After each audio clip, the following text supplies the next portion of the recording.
అధ్యక్ష, delayed justice ఇవాళ మనకున్న డేటా ప్రకారం భారతదేశంలో 3,30,00,000 కేసులు ఇంకా పెండింగ్లో ఉన్నాయి. ఆంధ్రప్రదేశ్లోనే 1,00,000కు పైగా కేసులు పెండింగ్లో ఉన్నాయి.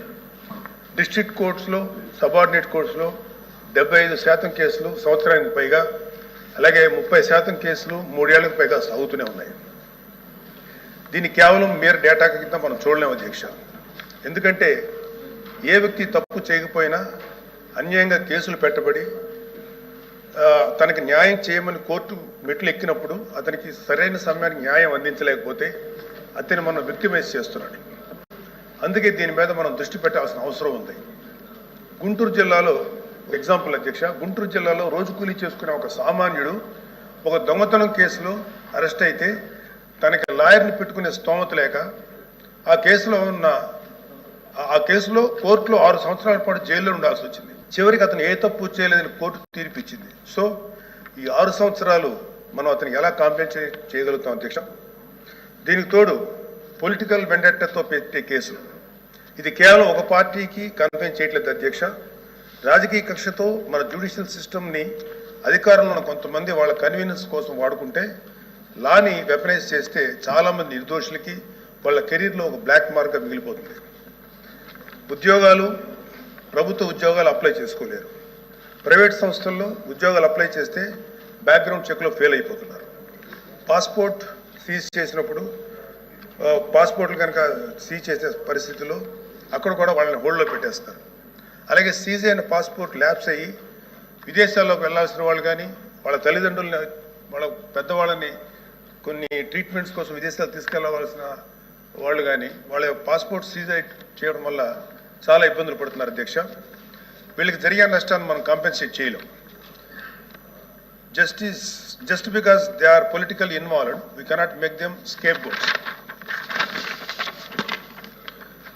ఇలాంటి ఫ్యాబ్రికేటెడ్ కేసుల వల్ల చాలా సమస్యలు ఉన్నాయి అధ్యక్ష. ఇలాంటి ఫ్యాబ్రికేటెడ్ కేసెస్ వల్ల జెన్యూన్గా విచారించాల్సిన కేసెస్కి ప్రయారిటీ ఇవ్వలేము అధ్యక్ష. న్యాయం కోసం కావాలని అడిగే సామాన్యుడికి మన న్యాయ వ్యవస్థ మీద నమ్మకం లేకుండా చేస్తున్నాం. ప్రజాస్వామ్య వ్యవస్థనే బలహీనపరుస్తున్నట్టు గవర్నెన్స్లో మనకి మోరల్ అథారిటీ లేకుండా పోతుంది. సో అందుకే మనందరం పాలసీ పరంగా ఇలాంటి పొలిటికల్ ఫ్యాబ్రికేటెడ్ కేసుల్ని ఎదుర్కోవాల్సిన అవసరం ఉంది. ఇలాంటి తప్పుడు కేసులు పెరుగుతూ పోతున్నప్పుడు మనం చూస్తూ కూర్చుంటే మనం కేవలం అమాయకులు పనిష్ చేస్తున్నట్టే కాదు అధ్యక్ష, మన న్యాయ వ్యవస్థ తాలూకు శాంక్టిటీని కూడా డిస్ట్రాయ్ చేస్తున్నట్టు. So we have to take responsibility as lawmakers, leaders and representatives to ensure that justice not delayed, justice not denied and justice misused. అందుకే ప్రతి పొలిటికల్ సెన్సిటివ్ కేసు మీద ఎటువంటి పక్షపాతం లేకుండా ఇండిపెండెంట్ రివ్యూ జరిపి ఆ తాలూకు కేసుల మీద ఇంటెంట్ మీద త్వరగా డెసిషన్ తీసుకోవాలి అధ్యక్ష. న్యాయ వ్యవస్థ త్వరగా పనిచేయడానికి జ్యుడిషియల్ వేకెన్సీస్ని ఫిల్ చేయడంలోనూ ఫాస్ట్ ట్రాక్ మెకానిజం ఆ తాలూకు కేసుల మీద ఇంటెంట్ మీద త్వరగా డెసిషన్ తీసుకోవాలి అధ్యక్ష.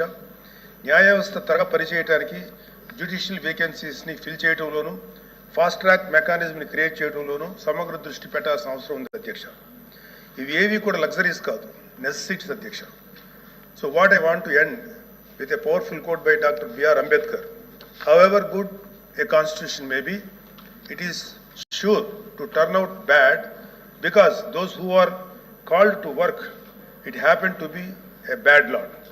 మన రాజ్యాంగం ఎంత గొప్పదే అయినప్పటికీ దాన్ని అమలు చేసే నాయకులు సరిగ్గా లేకపోతే గొప్ప రాజ్యాంగానికి విలువ లేకుండా పోతుంది అధ్యక్ష.